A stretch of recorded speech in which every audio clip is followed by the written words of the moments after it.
the two fund managers we have in our panel, because I also like to talk to them in relation to what you said. You were mentioning that maybe retail investors can access through fund managers, so that the fund managers can be the one to just navigate this this kind of difficult market, but particularly focused on this area where you just mentioned some opportunities in Asia and even in China. So let me introduce and invite the two fund managers that we have in this panel. First is the CIO and head of multi-asset strategy at ATR Asset Management.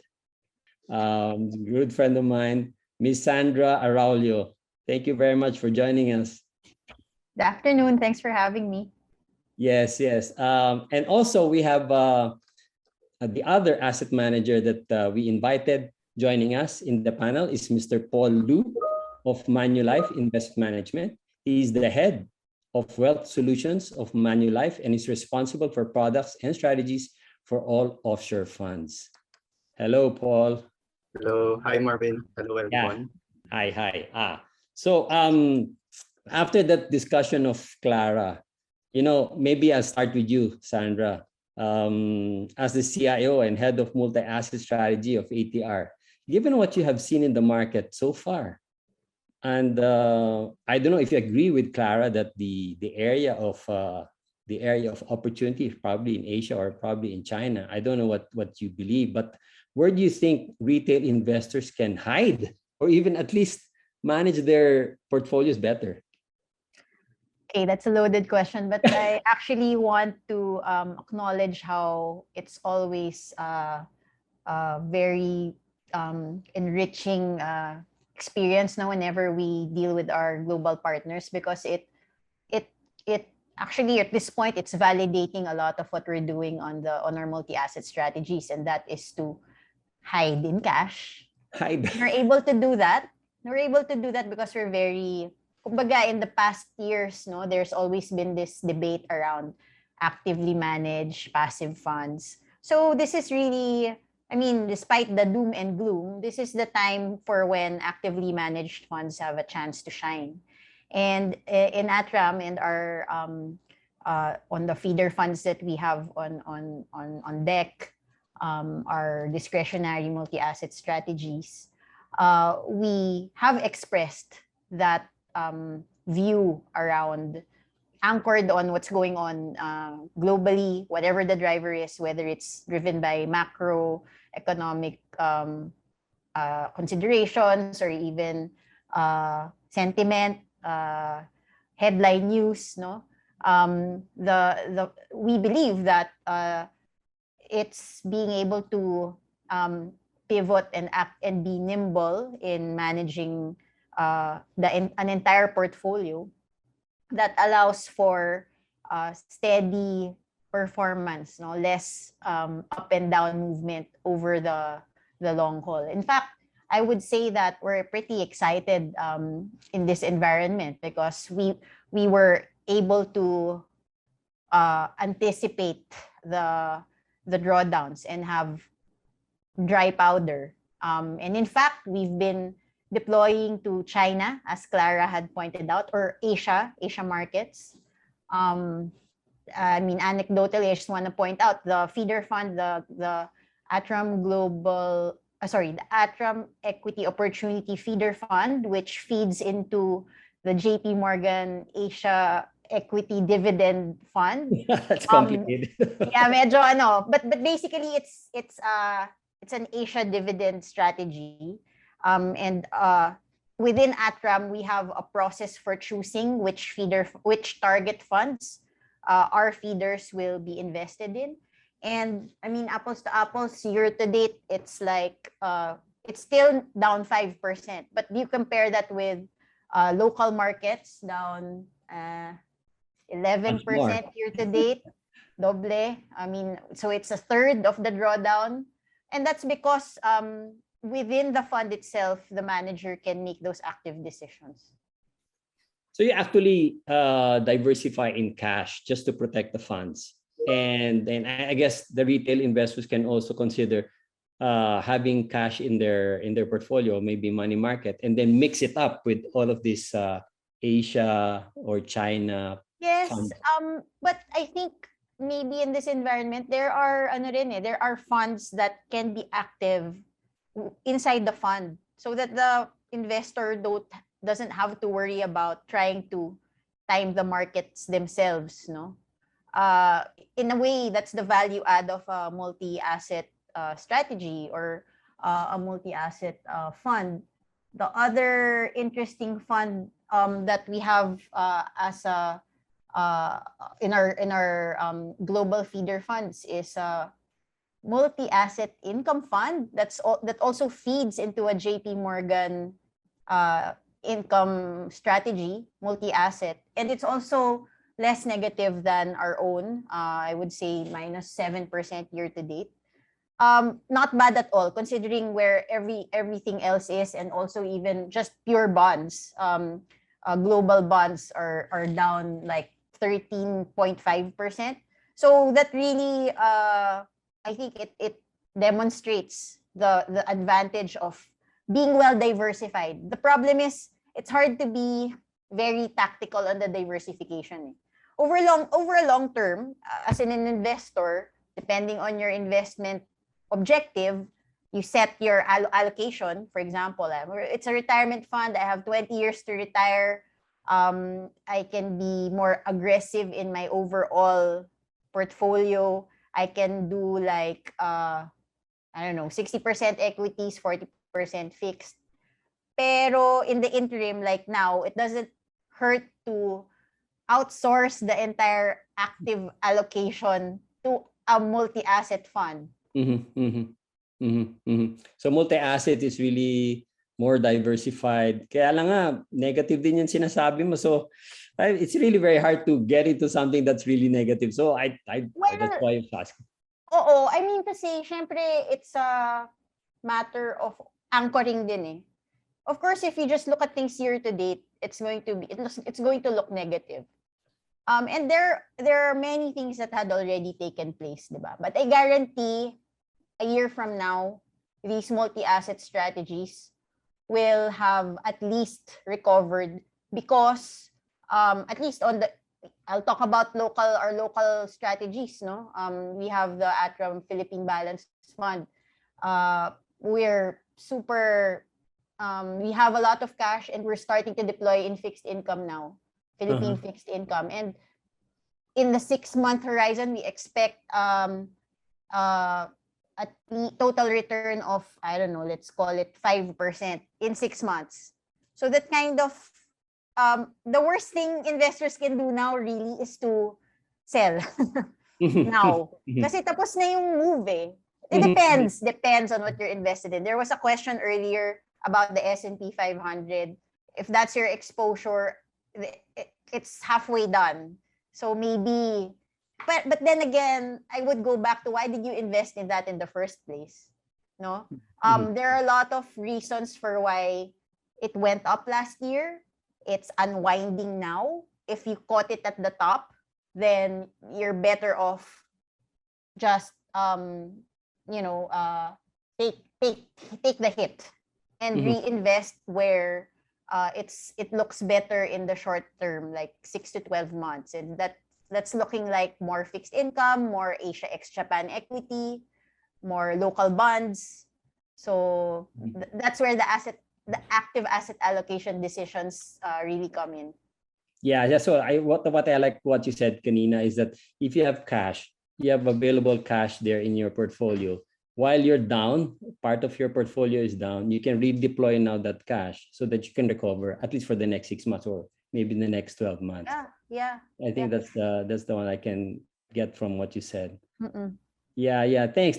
Let me bring to Paul. No, Paul, Manulife has been managing global funds for decades and has seen these volatilities, no, in the market. And from Manulife's side naman, where do you think the Philippine investors should focus their strategies? I understand you have something prepared there so that you can at least show us what particular strategies is more interesting now at this point of everything that's happening. Paul? Yes, thanks, Marvin. Here, let me share my screen with everyone. I hope you can all see it. This is actually Manolife's asset allocation team's views on where we should be allocating our multi-asset portfolios. So definitely in this current environment, we're seeing a lot of what Clara is also seeing. We're seeing economic growth slowing down, central banks raising rates, and we're probably entering a new phase in what's shaping up to be one of the fastest economic cycles. So what you can see here is that we still have a slight preference for equities over bonds and cash. And actually, if you look at the bottom table, which is a more granular view, you can see that it's very consistent. We're positive on Asia ex-Japan equities, both on a tactical 3-month perspective and a 5-year strategic perspective. But also, if you look at the table below, you can see that it's very cluttered right now. There's not a lot of strong conviction. So what we've actually done is we've taken a look at past market cycles. And we can actually present to you some strategies which we think can help investors, I guess, weather what tends to be a very challenging time for the market. So I'm going to present a few ideas for late cycle portfolios that we think COL clients can consider through the fund platform. Yeah. So first, for clients with fixed income, we think it helps to emphasize quality and intermediate term duration. So in a late cycle environment, the yield curve is usually flattening or inverting. So this happens because your central banks raise rates and the short-term yields are now surpassing your long-term yields. So we looked at the historical performance of fixed income funds during the period when a yield curve inverts up to the point where there's actually a recession already. And we found that certain parts of the bond market performs better. So just to make it simple, investment grade bonds is actually quite impressive because of their higher credit quality and they suffer less when liquidity dries up. And at the same time, from a duration standpoint, we think that intermediate term bonds also did better than short duration bonds. And this is because rate hikes eventually turn to rate pauses or rate cuts as the recession approaches. So the falling rates, they act as a bigger tailwind for your intermediate term bond positions. So given all this, one asset class that we like is preferred securities, which in the capital structure is between your common equity and your senior debt. So most preferreds, they enjoy the bond-like characteristics that investors usually like. These are your regular coupons and a principal repayment date. And just to give you an example, we have a fund called the Global Preferred Income Fund that's mainly invested in preferreds, and it's able to generate an average yield of about 6%, but the credit quality of the issuers is still very high. It's on average investment grade, and the duration is managed well. It's about 3 to 4 years. So obviously, there's still risk with preferreds. Our macro team's base case is similar to what Clara presented. We think that the markets are already pricing in the rate hikes. But if we're wrong and rate hikes actually exceed our expectations, then obviously there's still that risk of short-term mark-to-market losses.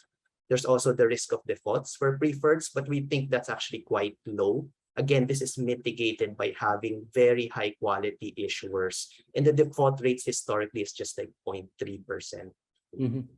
And that fund is available. No? Manulife has that kind of fund. And yes, it's available. It's one of the flagship products of Manulife. We're one of the few asset managers who provides a strategy that's just mainly invested in preferred securities. Good. Sige. What else do you have? Yeah, we also know that you have clients who are in equities right now. So we have some ideas that we think could work for clients with equity positions. So we think it makes sense for them to go into more defensive sectors. We say that because another hallmark of late cycle periods is the elevated volatility. Obviously, you have a lot of investors who are now reassessing their risk appetite. Historically, when the volatility starts to pick up, you see riskier or higher beta assets start to underperform. And that's why we think it makes sense to lower the overall riskiness of your equity holdings. we have two solutions for your clients to help create a more defensive equity holding. And the first we're showing here is why not look at healthcare equities, which has actually outperformed global equities for over 25 years already. So the healthcare sector specifically shines during volatile periods. So if you look at some of the past periods where there's financial or economic stress that we're showing here, you can see that the losses of healthcare equities is substantially lower compared to global equities. And the defensiveness is very well supported by earnings of healthcare companies. So healthcare companies, the volatility of their earnings growth is just about 2/3 of global equities. And that's because you have tailwinds like aging populations or rising healthcare costs. This sector is also a great complement for local equities because, as we all know, local equities do not well represent healthcare companies. A lot of the healthcare companies are global multinational companies. So one way to access them is through the fund platform. Good. Healthcare. So we have preferred securities, global healthcare. Oh, there's another one.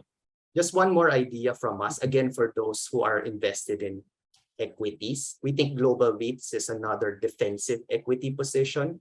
So global REITs have significantly higher dividend yields compared to global equities, given their stable cash flows and obviously the regulations for them to pay out most of their earnings. So our fund that holds REITs has an average dividend yield of about 4.9%, which is already attractive given these levels. There is also risk that some subsectors of REITs could still be affected by economic activity or economic conditions. These are your office REITs or your retail REITs. But the great thing about having a global exposure is that you're also exposed to more unique or more specialized REITs. So for example, our fund would be invested in tower REITs, which is benefiting from increasing density of telecom networks, or it can also invest in data center REITs, which is benefiting from increased data usage. So I guess just to summarize everything, we're moving closer to late cycle. So we think that investors can benefit by emphasizing these strategies in their portfolios. We don't know the timing of when this cycle ends, but if you prepare for it today, it can make a big difference when it eventually does end. Yeah, thank you for that, Paul. This could probably be the first time retail investors are seeing this. Your preferred securities, global healthcare, global REIT, and a lot of us are first timers as well, and probably medyo tinamaan din ng market. Alam mo yun, we're losing a lot, and we don't want to get into stuff like this that could probably have some downside again. But in terms of strategy, if like, for example, your first time and you've had this experience in our markets already now, how would you suppose that we can implement this kind of a strategy? Like, how are we going to balance it and how are we going to enter it, etc.? What do you think? Well, definitely, if the risk appetite was already affected and the clients has become a bit more risk averse, then it makes more sense to look at the first strategy that I presented, which is preferred securities. Obviously, that's more of a fixed income-like strategy versus the last two strategies, which are more equity-like strategies. Again, preferred securities, they have those characteristics that you want. They have those regular coupon payments. They have a principal repayment date. Then they also yield something that's very attractive at 6%. Plus, it's very high quality. So clients who are, I guess, scared right now can take comfort in the fact that these are, on average, investment grade issuers. Good. So incidentally, Paul, it's good that you presented these three strategies because COL, I think, is already in its soft launch in offering these funds in our platform in pesos. But I would probably ask first timers more particularly to study this. Look, we have a fact sheet in our platform, and you share that with us, and we have that in our platform. And I would like to encourage them to look at it, consider it, diba? And study it, and then see if you're comfortable. And you said that the preferred securities might be a safer bet And then maybe later on when things get a little bit more or kumbaga medyo nag-stabilize, then the global REIT and probably the healthcare is something that they can look at. Something like that, right, Paul? That's Great. correct. Good. Thank you very much. At this point, we are having a lot of questions, but what we did is we asked for advanced questions from the audience. On the first group, it's actually on global outlook. A question by Charmaine. What's your view on the strength of the US dollar? Do you think this is sustainable? Maybe Clara, you can answer the question of Charmaine. Yes. No, I think it's actually a really, really good question. And we do think that, if you look at across all of the fixed FX valuation models that looks across, things like your balance of payments, how your current account looks like, your budget deficits, and a lot of the other cyclical factors as well as like investment flows, it all flags that the US dollar is extremely expensive. I think what has really happened this year is a function of what's been going on with the rate differentials, especially in the developed market economies, where the Fed was very quickly repositioning their tone right at the turn of the year, basically in January, to become a lot more hawkish. And since then they've just been even more hawkish, and that's really driven their rate expectations much higher and their yields much higher as well versus where we were at the beginning of this year. And then if you look at those interest rate differentials with other developed market economies like Europe, for example, that's really what's driving the currency appreciation in the shorter term. However, in the longer term, we do think that the structural issues that the US economy will face, like some of the ones that I mentioned earlier, given that their deficits are wide, it really, and they have high inflation as well. So that should really imply that the US dollar should be weaker on a go-forward basis. But in terms of weaker, it's going to be weaker. It's not that sustainable. Yeah, it's really not sustainable, like the strength that we're seeing today. Yeah. There's a question by Mark. Which of the markets do you see have the biggest downside? You mentioned that. Did you mention why might China be more resilient than the rest of Asia? Which of the markets biggest downside? I think for us is definitely Europe, just because how close it is to the Russia-Ukraine conflict, and it's highly reliant on natural gas from Russia as well. So that's one. And why might China be more resilient than the rest of Asia? I think I've gone through this in the presentation as well. It is emerging from a trough of a year of super harsh regulations. They're emerging from that. Their policies are becoming a lot more accommodative as well, both on the fiscal and monetary front. So that's why we think that it can be resilient. Great. Thanks. That's the answer from Mark. Question from Martin. Based on JP Morgan's analysis, do you think commodity prices will remain elevated for the rest of the year, particularly oil, given current situation? From Martin. Yeah, I think in terms of commodity prices, we do think that it can remain elevated, especially because we don't see any impending way to resolve the Russia-Ukraine crisis, and that's really adding to the elevated commodity prices that we're seeing as well. So yes, definitely some risks that it will stay elevated there for the rest of this year. Sorry to hear that. So, okay, let's have the other group of questions on investment strategies. Maybe we'll ask the fund managers here. Feeder funds are down nowadays. Should we buy more or be liquid? Maybe Sandra, maybe you point this out a little early. Maybe you may expound for Ralph. Feeder funds, no, there are other options aside from feeder funds. You can do local mutual funds. And if I would say, if you are in, again, balance, no, you can have all-in-one solution, like a globally diversified strategy in one fund. And that's, you don't need to think anymore. Let the manager kind of do that for you. Or you can, if you're mostly holding local assets and not much global feeder funds yet, I would say maybe there's a better timing to do that. There are certain parts of the global market that's more the outlook is more constructive, like Asia ex Japan versus, as Clara mentioned, Europe. So you can start to deploy to that segment. Maybe time average it, not go all in at once. But I would really advocate for tapping into managers' ability and flexibility to do that dynamic asset allocation for you. Yeah. Okay. Question by Gino. I think, Paul, you answered this. Is it more or less on the three funds that you have? What is your recommended strategy for the next 2 to 3 years in this environment? Is that right, Paul? I guess for those three funds that I presented earlier, that's more for the late cycle investment. So that's more of a tactical short-term view. But I guess we're looking at 2 to 3 years for now, and hopefully by then we're out of the late cycle already. Again, if you look at the strategic perspective that I showed in my first slide, one of the asset classes which we do like is Asia equities. So again, similar to what JP Morgan and Atram has been advocating, we do like Asia equities. We're very positive on that, both on the short-term and long-term view.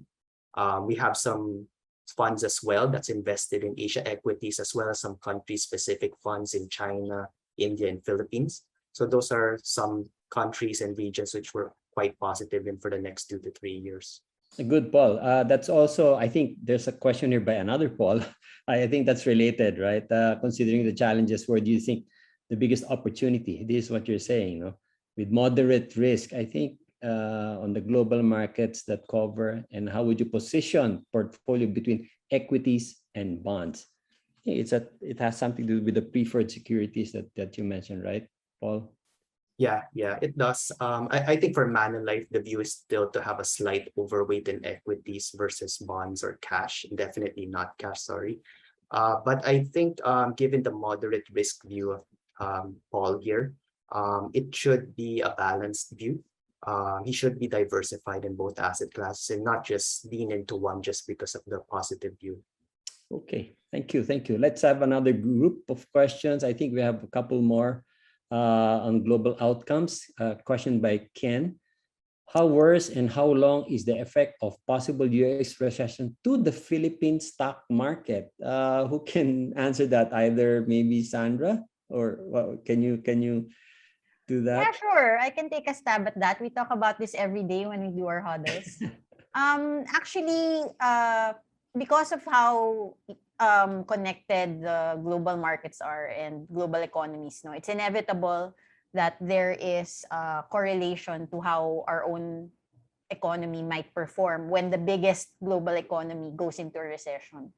But there are also, us being part of Asia ex-Japan and the relations we have, the economic trade relations we have with China, kind of counters that. Plus, we have our own reopening, as Clara pointed out earlier, from being closed off for the past 2 years. So those are all kind of, it's a tug of war between the two. The question of a US recession per se is not a bad thing. It's a question of how severe or how hard that kind of landing will be. Kasi in the past, since the global financial crisis ex the pandemic, it's been a bull market in the US, and that needs to unwind somewhat.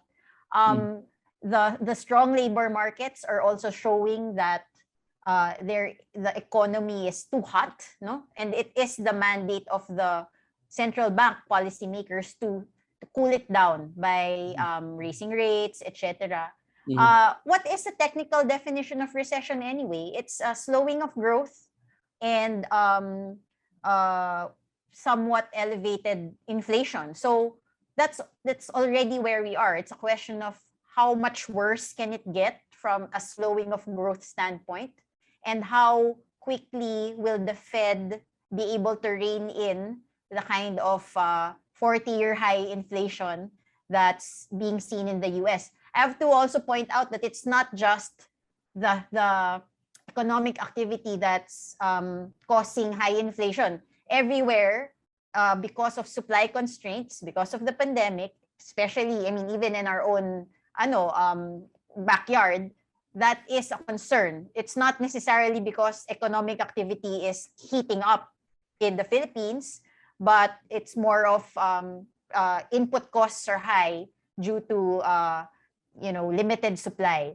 So we're not so worried about the high risk of US recession kind of pulling down our own markets. It all boils down for us to corporates' ability to maintain a business as usual, put in the earnings, bring in earnings growth for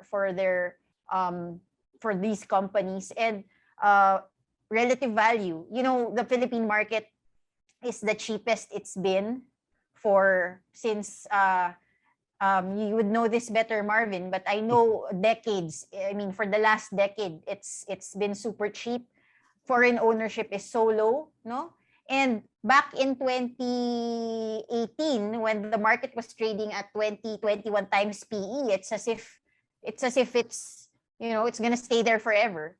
My point is, at 15 times, all the way up to 20 times again, it's just cyclical. It's gonna get to that point. So if you're a long-term investor, it's good to still be invested in equity markets.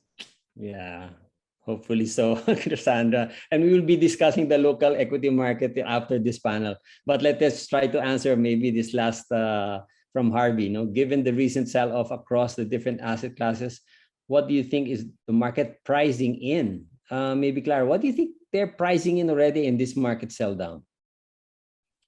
Yeah, so I do think that, going back to the presentation, that in terms of value, a lot of it has corrected, right? And this is globally, even the US is now back to 15-year averages as well.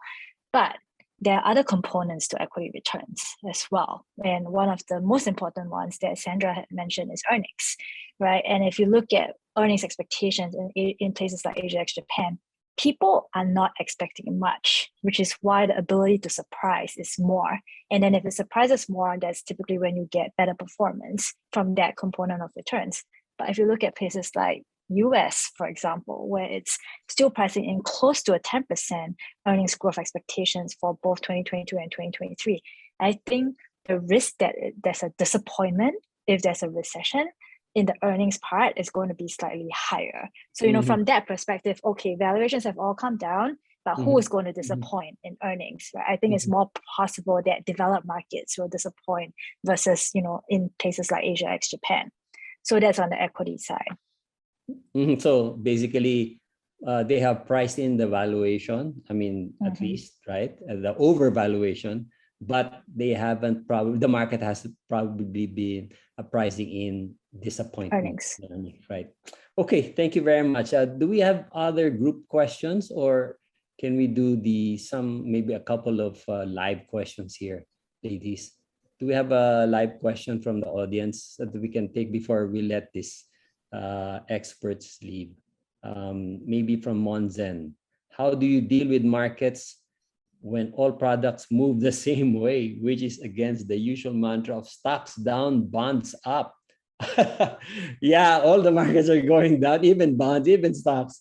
Except commodity markets, huh? Oh yeah, Sandra, go ahead. How do you deal with this product? For a Filipino investor, diba? We have this diversified growth fund available on the COL platform. Yeah. Where it is invested in our local markets, and it has global fixed income, global equity. And right now, we actually have 5% in commodities as an exposure. Oh, okay. On top of like 22% cash. So this is where the correlation, you're talking about the correlation, yung direction at which stocks and bonds move, no? So typically, normally, it moves in the opposite direction, typically. But we've seen a prolonged environment where absolute yields on bonds have been depressed, very, very low, no? For a while, we've been waiting for it to adjust higher. And right now is actually that time when you're seeing long end bonds moving higher in yield. That's why the price of the bonds have dropped. But then again, it's setting the stage back for that more normal situation where bonds and stocks are less correlated, or when stock markets are down, bond prices may move up. And in fact, we think that it's the next likely investment environment that we'll be in, where all of this cash we intend to deploy in fixed income initially. We're already seeing that in the US, where very tactically speaking, US 10-year Treasury hit 3.5%. We're now at 3. Why? Because recession.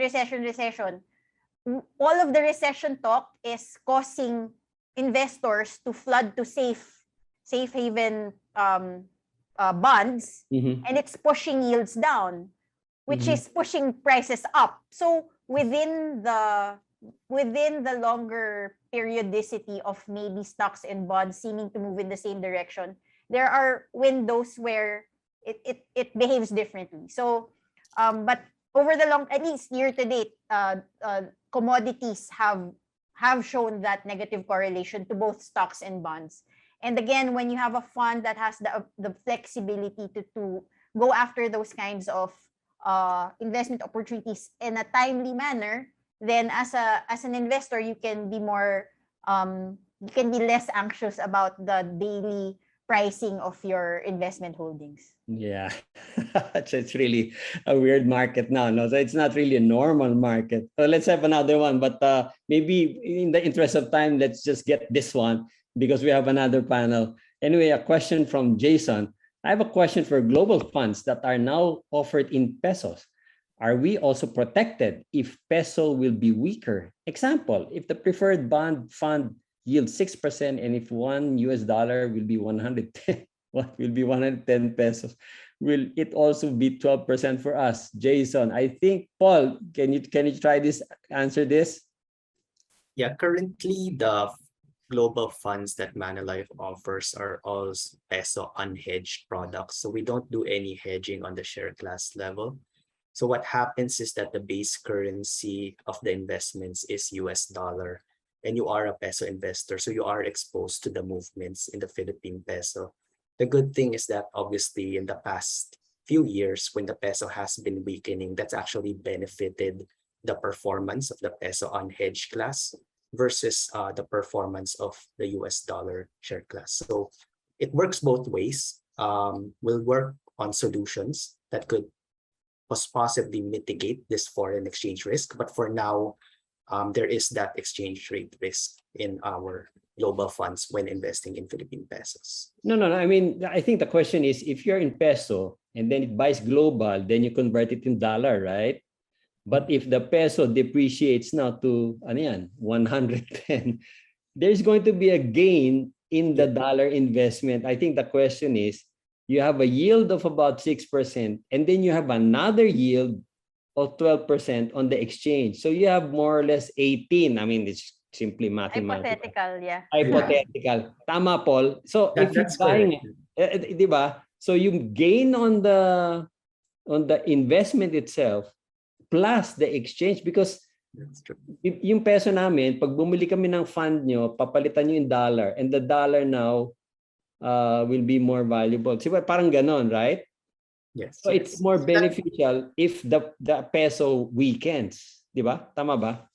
Yes, that's correct. So basically, yes, you're correct. So if the peso weakens, it benefits our peso unhedged share class. Right. So yun nga yung, I think in diversification terms, if you're only in peso, siyempre wala kang magagawa. But if it's peso invested globally, then the exchange rate is going to add you. But if the peso appreciates naman, I mean, that's the one that's going to go against you.